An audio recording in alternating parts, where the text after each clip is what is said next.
آپ کی عزت کرنا چاہتے تھے۔ سرکار نے کہا اگر آپ کو اپنی عزت کا خود ہی خیال نہیں تو یہ ایک مجبوری ہے۔ علامہ شبلی نعمانی مورخوں کے حوالے سے لکھتے ہیں کہ معاذ رضی اللہ عنہ کو غصہ آ گیا اور وہ گھٹنوں کے بل کھڑے ہو گئے، یعنی پوری طرح نہ اٹھے۔ اپنے اس جرنیل کے دماغ میں میری یہ بات ڈال دو۔ معاذ نے ترجمان سے کہا اسے کہو کہ تم قالین پر بیٹھنے کو عزت سمجھتے ہو تو مجھے اس کی پرواہ نہیں۔ ہمارے یہاں عزت کا تصور کچھ اور ہے۔ اگر زمین پر بیٹھنا غلاموں کا شیوا ہے تو میں ہوں ہی غلام، لیکن اپنے اللہ کا۔ معاذ رضی اللہ عنہ پھر بیٹھ گئے، لیکن رومی جرنیل اور اس کے ان افسروں کو جو وہاں موجود تھے حیرت زدہ کر دیا۔ آپ کے اس لشکر میں آپ سے بڑھ کر بھی کوئی ہے جرنیل؟ سرکار نے پوچھا۔ معاذ اللہ ہی کافی ہے کہ میں کسی سے بدتر نہیں ہوں۔ سب حاضرین محفل خاموش ہو گئے اور ایک دوسرے کے منہ کی طرف دیکھنے لگے۔ معاذ نے یہ بات ایسے دانشمندانہ اور پر اعتماد انداز سے کہی تھی کہ سب متاثر ہوئے، لیکن وہ ظاہر نہیں کرنا چاہتے تھے کہ انہوں نے کوئی اثر قبول کیا ہے۔ ان کی نگاہیں ان سب پر گھوم گئیں اور کسی نے کوئی اور بات نہ کی۔ ان سے کہو کوئی بات کریں۔ معاذ نے ترجمان سے کہا اگر انہیں کچھ نہیں کہنا تو میں واپس چلا جاتا ہوں۔ ترجمان نے جب رومی زبان میں اپنے جرنیل کو بتایا کہ انہوں نے کیا کہا ہے تو وہ بولا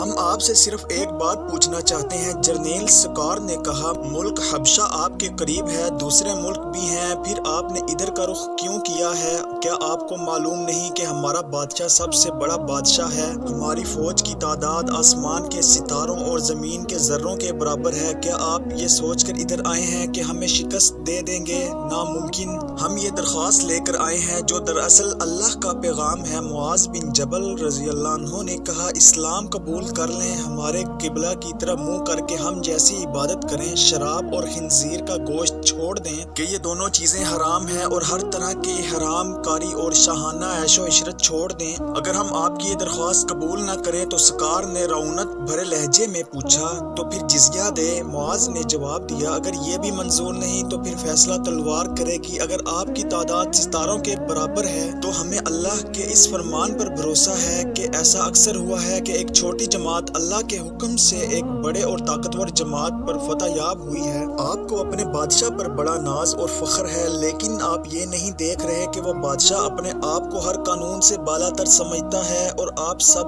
کی جان مال اور آبرو اس کے اختیار میں ہے۔ لیکن ہم نے جس کو اپنا بادشاہ بنا رکھا ہے وہ اپنے آپ کو ہم سب کے برابر سمجھتے ہیں۔ وہ بھی کوئی جرم کرے گا تو ایک عام آدمی جیسی سزا پائے گا۔ یہ رومی جرنیل دراصل یہ چاہتا تھا کہ مسلمان کسی بھی قسم کی کوئی خیرات وصول کر لیں اور یہاں سے واپس چلے جائیں۔ اس نے ملک شام کا ایک ضلع اور کچھ اتنا ہی حصہ اردن کا پیش کیا اور کہا کہ مسلمان یہ زمین لے لیں اور واپس چلے جائیں۔ معاذ اٹھ کھڑے ہوئے اور مزید بات چیت سے انکار کر دیا اور واپس چلے آئے۔ یہ رومی جرنیل ابھی تک یہ توقع رکھتا تھا کہ یہ غریب سے مسلمان جن کا اتنے بڑے رتبے والا آدمی قالین پر بیٹھنے سے جھجکتا ہے کچھ لے کر واپس چلے جانے پر رضامند ہو جائیں گے۔ اس نے اپنا ایک ایلچی مجاہدین اسلام کے سپہ سالار ابو عبیدہ کی طرف بھیجا جسے یہ پیغام دیا کہ سپہ سالار رومی ایلچی کو اپنے پاس آنے کی اجازت دے دیں۔ ابو عبیدہ نے اجازت دے دی اور اسی روز سرکار کا بھیجا ہوا ایک ایلچی ابو عبیدہ کے پاس آ گیا۔ طبری اور بلازری کے حوالوں سے واقعات تاریخ کے دامن میں یوں محفوظ ہیں کہ رومی ایلچی کو غالباً یہ توقع تھی کہ اسلامی لشکر کا سپہ سالار تو جاہ و جلال والا آدمی ہوگا اور اس کی کچھ تو شان و شوکت دوسروں سے الگ ہوگی۔ ایلچی ابو عبیدہ کے پاس آیا تو اس وقت سپہ سالار زمین پر بیٹھے ایک تیر کو ہاتھ میں لیے دیکھ رہے تھے۔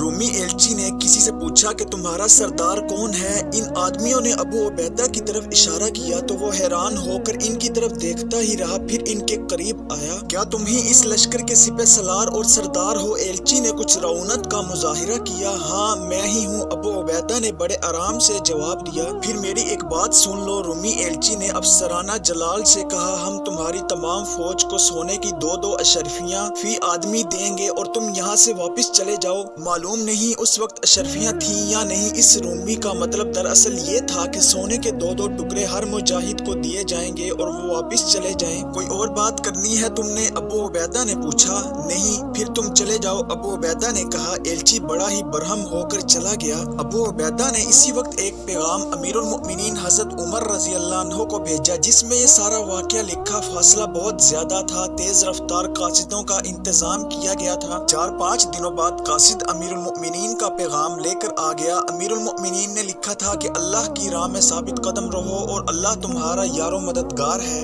وہ ہرکل جسے رعایا اور اس کے جرنیل بادشاہوں میں سب سے بڑا بادشاہ سمجھتے تھے، اور وہ ہرکل جس کی فوج کی تعداد آسمان کے ستاروں اور زمین کے ذروں کے برابر تھی، اس حال میں پہنچی کہ آسمان کے ستاروں اور زمین کے ذروں کے برابر فوج سپاہی سپاہی ہو کر بکھر گئی تھی، اور آدھی سے زیادہ فوج ہلاک ہو کر ہڈیوں کے ڈھانچے میں تبدیل ہو چکی تھی، اور ملک شام پر مجاہدین کا قبضہ ہو گیا تھا۔ آسمان کے ستارے ٹوٹ پھوٹ کر زمین کے ذروں میں مل کر خاک ہو گئے تھے۔ ادھر جنگ قادسیہ کے بعد کسریٰ ایران بڑی بری طرح شکست کھا کر بھاگا اور اپنا دارالحکومت بے بہا خزانوں سمیت مسلمانوں کے لیے چھوڑ کر کہیں روپوش ہو گیا تھا۔ ایران اور عراق مجاہدین اسلام کی جھولی میں آ پڑے اور ادھر شام مسلمانوں کے قدموں میں آ گیا۔ یہ صورتحال ایسی تھی جو ہر عقل کا دل توڑ رہی تھی، لیکن آدمی بہرحال حوصلے والا تھا۔ اس نے اطمینان سے اس صورتحال کا اور اپنی جنگی طاقت کا جائزہ لیا تو اس کا حوصلہ پھر سے قائم ہونے لگا۔ اس کے مشیروں نے بھی اس سے کہا کہ اپنی آدھی فوج مارے جانے سے اور شام ہاتھ سے نکل جانے سے روم کی شہنشاہی کے لیے اتنا نقصان نہیں جتنا سمجھا جاتا ہے۔ ابھی مصر ان کے پاس تھا اور مصر میں بے شمار فوج تھی۔ مشیروں نے اس سے کہا کہ وہ مصر سے فوج منگوائے اور تیاری کر کے مسلمانوں پر جوابی حملہ کیا جائے۔ ہرکل کی اس وقت کی ذہنی کیفیت کے متعلق مورخوں نے لکھا ہے،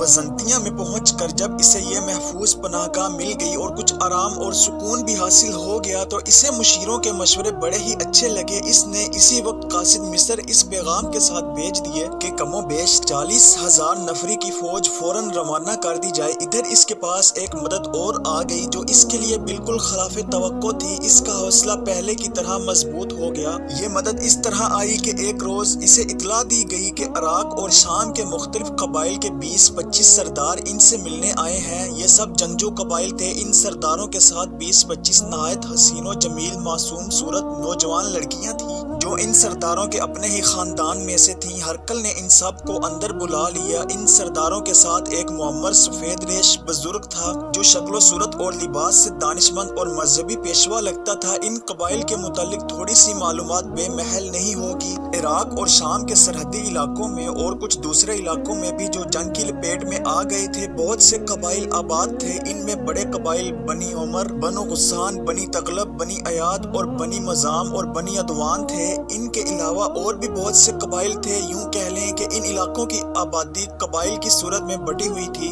یہ جو قبائلی سردار ہرکل کے پاس پہنچ گئے تھے یہ سب غیر مسلم تھے۔ کچھ فارس کے یعنی عراق اور ایران کے آتش پرست تھے اور باقی سب عیسائی تھے۔ کیا تم یہ لڑکیاں میرے لیے تحفہ لائے ہو؟ ہرکل نے طنزیہ لہجے میں کہا، کیا تم مجھے فاتح سمجھ کر آئے ہو؟ اس وقت میری ضرورت کچھ اور ہے۔ مجھے یہ حسین و جمیل لڑکیاں نہیں چاہیے۔ اس وقت مجھے ایسی جوان مردوں کی ضرورت ہے جو میرے بازو مضبوط کریں اور میں عرب کے ان بدوؤں کو یہاں سے دھکیل کر وہیں پہنچا دوں جہاں سے یہ آئے ہیں۔ ہم آپ کے بازو ہی مضبوط کرنے آئے ہیں۔ بوڑھے سردار نے کہا، یہ لڑکیاں ہم تحفے کے طور پر نہیں لائے، ہماری اپنی بیٹیاں ہیں۔ انہیں ہم آپ کے پاس صرف یہ دکھانے کے لیے لائے ہیں کہ یہ ہے ہماری عزت اور آبرو جو جنگوں میں محفوظ نہیں رہی۔ ہم ان معصوم بچیوں اور ان جیسی ہزاروں بچیوں کی آبرو کی حفاظت کرنے کے لیے آپ کے ساتھ بات کرنے آئے ہیں۔ آپ ہماری مدد کریں اور ہم آپ کی مدد کریں گے۔ آپ کو جن جوان مردوں کی ضرورت ہے وہ ہم آپ کو 1000 ہاں کی تعداد میں دے دیں گے۔ میری مدد کا تمہیں اب خیال کیوں آیا ہے؟ ہرکل نے پوچھا۔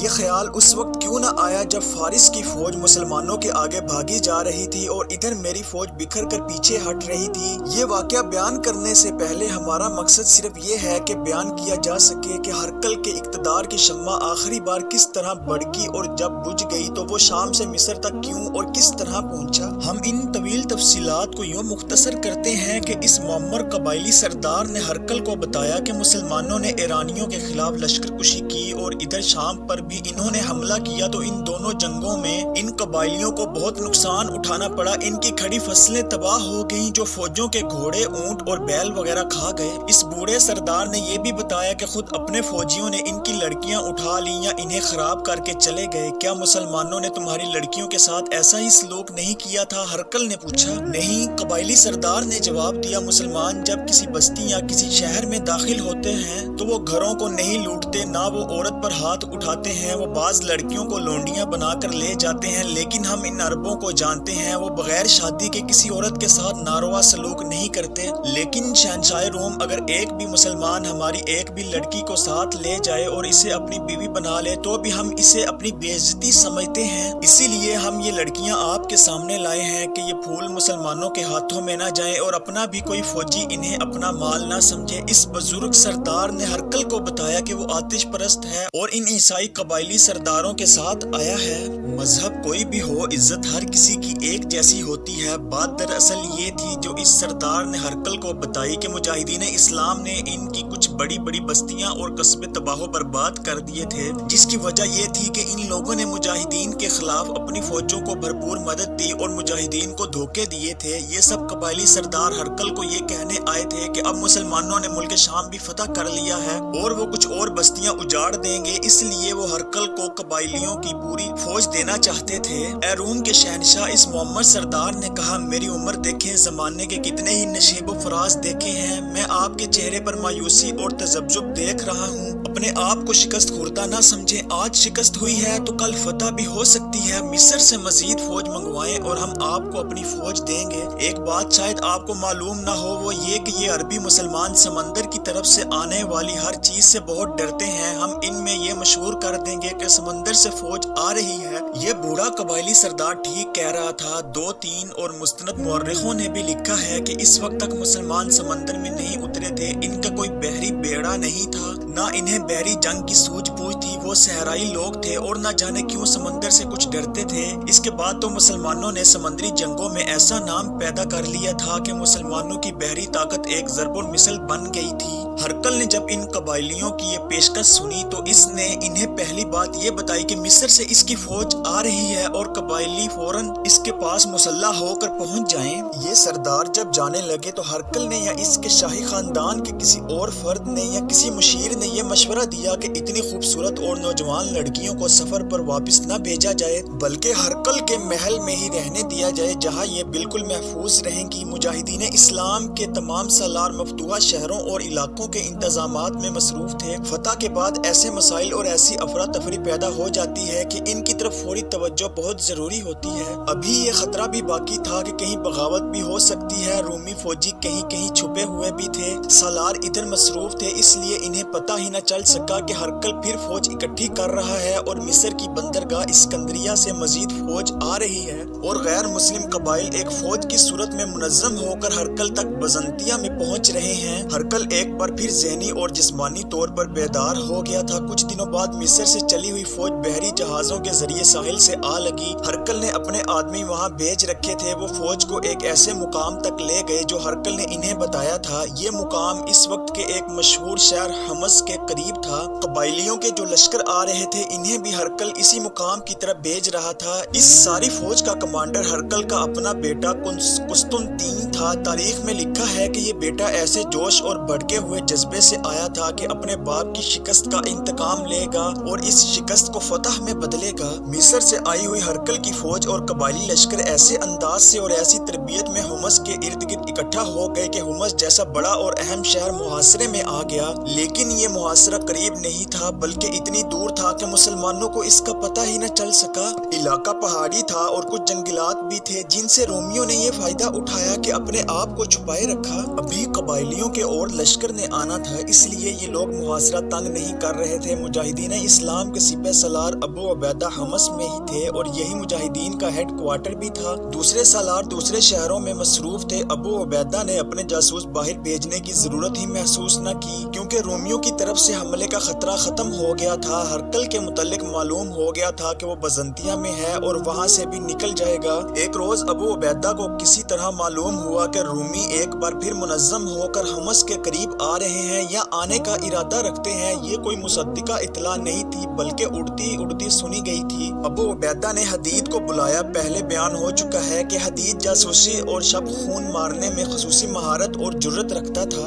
حدید، جس کا پورا نام حدید بن مؤمن خزرج تھا، حکم ملتے ہی اپنے سالار کے پاس پہنچا۔ سپہ سالار ابو عبیدہ نے اسے کہا کہ وہ ہم سے دور دور جا کر دیکھے کہ رومی فوج کہیں موجود ہے۔ سپہ سالار نے اسے وہ ساری خبریں سنائیں جو انہوں نے سنی تھی۔ حدید یہ حکم لے کر چلا گیا اور ایک عام سا کسان کا بھیس بدل کر گھوڑے پر سوار ہوا اور اپنے مشن پر نکل پڑا۔ پہلے بیان ہو چکا ہے کہ جب حدید اور شرینہ سپہ سالار ابو عبیدہ کے پاس پہنچے تھے تو ان کی ساری بات سن کر سپہ سالار نے شرینہ کو عورتوں کے حوالے کر دیا تھا۔ یہ عورتیں سالاروں کی بیویاں، مجاہدین کی بیویاں اور بہنیں وغیرہ تھی جو ان کے ساتھ میدان جنگ میں آئی تھی۔ شرینہ حدید کی محبت میں گرفتار تھی، لیکن جب سے حدید اسے یہاں لایا تھا وہ حدید کو دیکھ بھی نہیں سکی تھی۔ یہ فیصلہ ہو چکا تھا کہ حدید اور شرینہ کی شادی کرا دی جائے گی، لیکن جنگ کی صورتحال ابھی اجازت نہیں دے رہی تھی۔ شرینہ حدید کو دیکھنے کو بھی ترس رہی تھی۔ حدید جب گھوڑے پر سوار ہو کر جا رہا تھا تو شرینہ نے اسے دور سے دیکھ لیا۔ وہ عرب کی مسلمان لڑکی ہوتی تو یوں نہ کرتی، لیکن وہ آزاد خیال اور شاہی خاندان کی لڑکی تھی اور اس کے علاوہ حدید کی محبت میں تڑپتی رہتی تھی۔ وہ حدید کی طرف اٹھ دوڑی اور اسے پکارنے لگی۔ حدید نے گھوم کر دیکھا تو گھوڑا روک دیا۔ شرینہ دوڑتی اس تک پہنچی اور پوچھا کہ وہ کہاں جا رہا ہے۔ وہاں ایسی بات نہیں تھی کہ انہیں یوں الگ اکٹھے کھڑے دیکھ کر کوئی اعتراض کرتا۔ وہ اخلاق اور کردار کا زمانہ تھا۔ عورت اور نوجوان لڑکیاں بھی میدان جنگ میں زخمی مجاہدین کو اٹھاتی، سہارا دے کر پیچھے لاتی اور انہیں پانی پلاتی تھیں۔